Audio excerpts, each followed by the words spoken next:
Because I know growing up in Africa, sometimes our parents are more into go to school, finish your education, and get a good job. We're not businesses.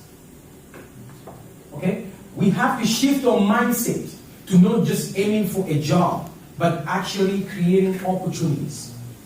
When you look at the other communities, they've done really well with the networking. They have started businesses. They're hiring each other. They're mentoring each other. Even some of them can't even speak English, but they've got a job. You know what? They have a great resource and network. And that's why we're trying to drive that change to the black in this room today.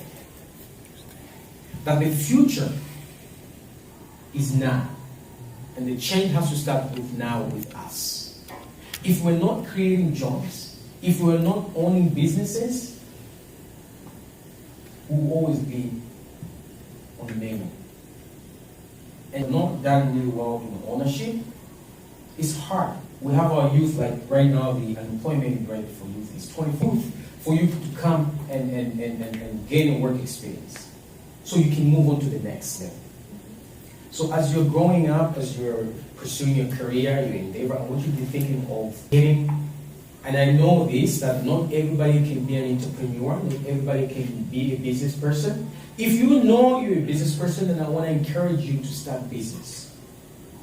Finish your education and start business.